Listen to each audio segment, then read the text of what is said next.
Hi అండి. అందరు ఎలా ఉన్నారు? నేనైతే చాలా బాగున్నానండి. మరొక కొత్త వీడియోతో మీ ముందుకైతే వచ్చేసానండి.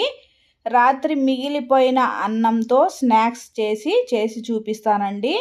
మిగిలిపోయిన అన్నమైనా సరే, అప్పటికప్పుడు వండుకున్న అన్నమైనా సరే, ఈ స్నాక్స్ అయితే చాలా బాగుంటాయండి. రండి వీడియోలోకైతే వెళ్ళిపోదాము. ముందుగా నేను ఒక బౌల్ తీసుకొని ఒక కప్పు నిండా అన్నాన్ని తీసుకున్నానండి. నేను అప్పటికప్పుడు వండుకున్న అన్నంతోనే ఈ స్నాక్స్ని అయితే తయారు చేస్తున్నాను. మీరు మిగిలిపోయిన అన్నంతో కూడా చేసుకోవచ్చండి.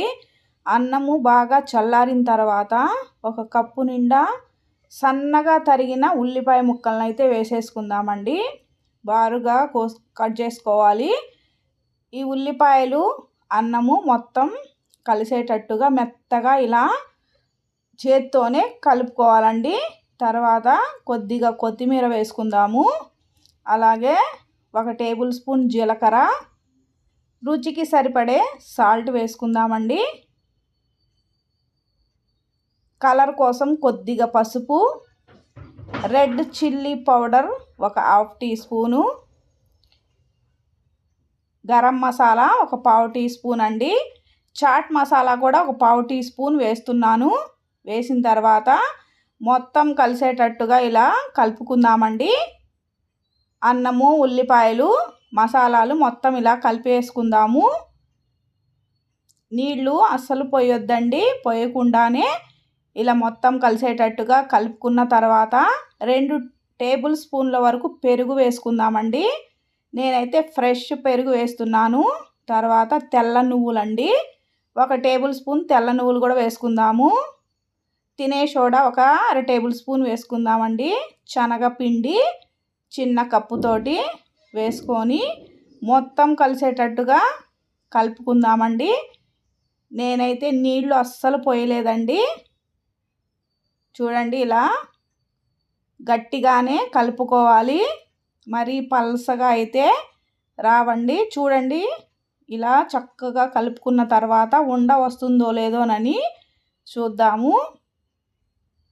చూడండి, పర్ఫెక్ట్గా అయితే పిండి చక్కగా కలిసిపోయింది. ఇలా కలుపుకోవాలండి. కలుపుకున్న తర్వాత మూత పెట్టేసుకొని ఒక 2 నిమిషాలు రెస్ట్ ఇద్దామండి. 2 నిమిషాల తర్వాత కొద్దిగా పిండిని తీసుకొని మనకు కావలసిన విధంగా వడల్లాగా ఒత్తుకుందామండి. చేతిలో కొద్దిగా ఆయిల్ వేసుకొని ఇలా కొద్దిగా పిండి తీసుకొని వడల్లాగా చేసుకుందామండి. మీరు ఇష్టం వచ్చినట్టు వేసుకోవచ్చు, గారెలైనా వేసుకోవచ్చండి. నేనైతే వడలు వేస్తున్నాను. మిగిలిపోయిన అన్నంతో వడలండి. ఇలా చేసి ఒక ప్లేట్లోకి అయితే వేసేసుకుందాము. మొత్తం పిండిని ఇలా వడల్లాగా చేసేసుకుందామండి. చూడండి, చాలా టేస్టీగా ఉంటాయండి. మీరు కూడా మీ పిల్లలకు చేసి పెట్టండి. తర్వాత స్టవ్ వెలిగించేసి 2-3 టేబుల్ స్పూన్ల ఆయిల్ వేసుకుందాము. ఇలా ప్యాన్ మొత్తం అప్లై చేసుకుందామండి. తర్వాత ఆయిల్ హీట్ ఎక్కిన తర్వాత తెల్ల నువ్వులు ఈ ఆయిల్లో కొద్దిగా జల్లుకుందాము. చిటపటలాడిన తర్వాత మనం ముందుగా తయారు చేసుకున్న వడలను అయితే ఈ నూనెలో ఒక్కొక్కటిగా ఇలా పేర్చుకుందామండి. సన్నని మంట మీదే ఫ్రై చేసుకోవాలి. అప్పుడే లోపల కూడా చక్కగా ఉడికిపోతుందండి. ఒక పక్క ఫ్రై అయిన తర్వాత ఇలా తిప్పుకొని రెండో పక్క కూడా ఫ్రై చేసుకుందాము. మీరు అప్పటికప్పుడు వండుకొని అన్నంతోనైనా సరే చేసుకోవచ్చండి. ఈవినింగ్ స్కూల్ నుండి పిల్లలు రాగానే ఇలా స్నాక్స్ చేసి పెట్టండి. పిల్లలైతే చాలా ఇష్టంగా తినేస్తారండి. 2 పక్కల గోల్డెన్ కలర్ వచ్చేంత వరకు ఫ్రై చేసుకుందాము. చూడండి, 2 పక్కల చక్కగా ఫ్రై అయిపోయినాయి. సన్నని మంట మీదే ఫ్రై చేసుకోవాలండి. అప్పుడే పచ్చి వాసన కూడా ఉండకుండా చక్కగా ఫ్రై అయిపోతుంది.